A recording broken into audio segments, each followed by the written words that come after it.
Morning in the city of Lagos, Southwest Nigeria. My name is Damola Okunshaki. Let's move straight to the front pages of the dailies. I'm starting with Vanguard. Vanguard is leading with I know extent of tax ahead. Won't fail Nigerians. That's coming from TINUBU. Promises headway on security, economy, agric, jobs, education, health, and power. Buhari confers GCFR, GCON on Tinubu and Chetima. Says I've run a good race. Time to pass the baton. Adds Nigeria in safe hands with Tinubu.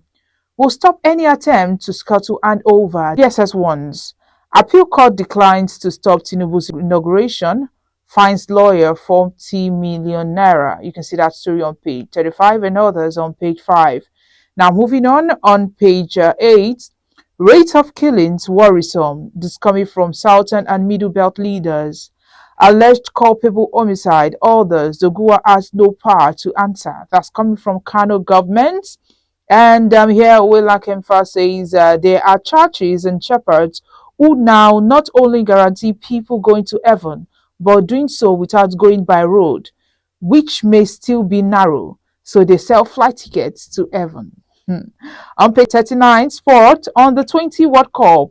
Bolso insists Brazil are beatable. Now on page 9, CJN swears in 39 more judges to handle 2023 poll cases. Health workers begin indefinite strike. That also can be seen on page 9. Stories above, interest rates, manufacturers kick against increase list challenges. You can see that story on page 19. On page 9, Nigerian Air, domestic airlines move to stop takeoff today. 48 billion barrels alleged illegal sale of crude force. Malami insists. On page 12, Nigeria can't be won by words of mouth alone, says Clark at 93. Lastly, on the front page of Vanguard newspaper, federal government will award a contract borrow till May 28 midnight. That's coming from Fashola. You can see that story on page 29 of Vanguard newspaper. Now let's move to the Punch. The Punch is leading with May 29. Tinubu gets transition report, vows to tackle insecurity and power crisis. Airlines sue Sirika as Nigeria airplanes arrive today. You can see that story on page 18. And here, health workers begin indefinite strike. Federal government shuns demand. That can be seen on page 28. And lastly, on the Punch newspaper, reps insist on $2.4 billion oil sale probe. Grew Malami. Away from there, let's move to the Nation. The Nation is leading with Tinubu. I understand the magnitude of tax ahead. President-elect gets baton of service and transition documents. Buhari confers GCFR on Tinubu, GCON on Chetima. President, after a good race, I have passed the baton. You can see that story on page 8. And here, May 29 inauguration, the stories there we have. It's an honor to lead Biden's delegation. Steer clear of venues, police, DSS warns subversive elements. Shivajo takes Shetima on tour of office. Court slams 40 million naira fine on politician over frivolous case. And on page 25, United States, 2024, Florida governor to challenge Trump for tickets. 100 million Nigerians captured for NIN, says federal government. You can see that story on page 2. While above, we have UK Prime Minister, varsities knock rule on foreign students and families ban. You can see that story on page 2. I knew nothing about education when I'm appointed. Ministers recall early days. You can see that story on page 28 of the Nation newspaper. Soludo writes Buhari on Nnamdi Kalu's release. Lastly, on the Nation newspaper, work begins on 45-kilometer Akure Ado Ekiti Road. That can be seen on page 27 of the Nation newspaper. Now let's move to The Guardian. The Guardian is leading with 8 years after, vanity of rich talents at football declines, team sports wobble without laurels. You can see that story on pages 4 and 5. And on page 6, inauguration, agencies beef up security, warn against planned disruption. Operators kick as federal government takes delivery of Nigeria airplanes against court order. You can see that on page 15. Nigeria gets 7 oil regulations amid 46.16 billion naira stolen and missing crude. Lastly, on the Guardian newspaper, Buhari's fragile pieces, a country more fractured than ever. That can be seen on page 42 of the Guardian newspaper. And that's all we have on the front pages of the dailies this morning. Join us after the break for the analysis.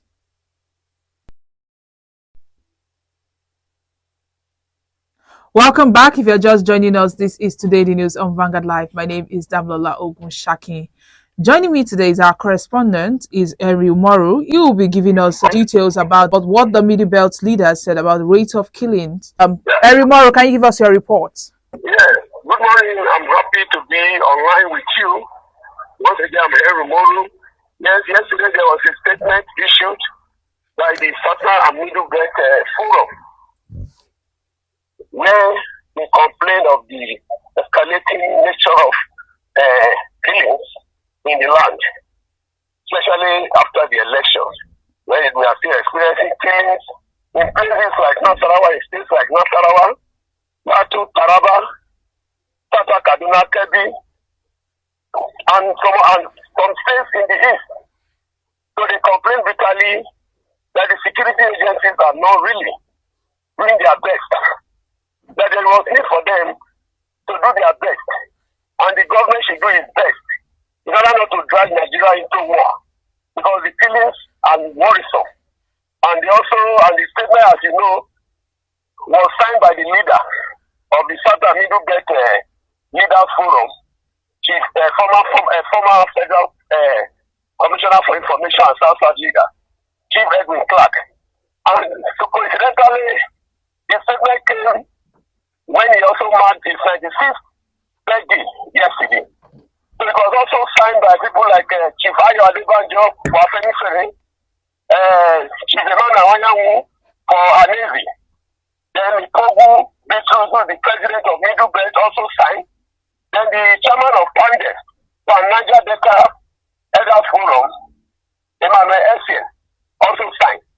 So they complain bitterly that the country should wake up and address this insecurity and address this challenge that we are facing. Because in a situation where we have cases like this, Nigeria will not be peaceful. So those are some of the complaints that they brought out in the statement. Because after the meeting they had, that they issued that communique. All right, thank you very much, Eri Umaru, for that report. Yeah, thank you. All right, joining us right now is our correspondent, Sonny Daniel, and he'll be telling us about what the president-elect TINUBU said. Hello, Sonny Daniel. Yeah. Yes, can you give us your report?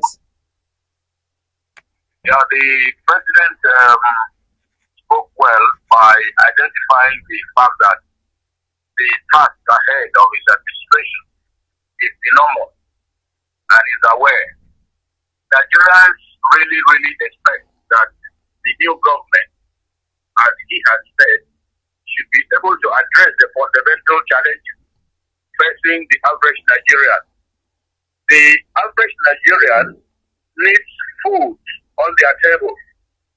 They need to be secured against all forms of security threats challenging every part of this country. Terrorism is very high in the north, militancy in the south, IPOC in the southeast, kidnapping, robbery, oil theft, and all of that. So, these things do not make it possible for the Nigerian economy to grow because investors are scared of coming to invest here. Those who are already doing business in Nigeria are scared. Some have sold off their businesses and left. Unemployment is making people to leave the country in droves. And we now have a ridiculous term called Japa. These things do not augur well for the country.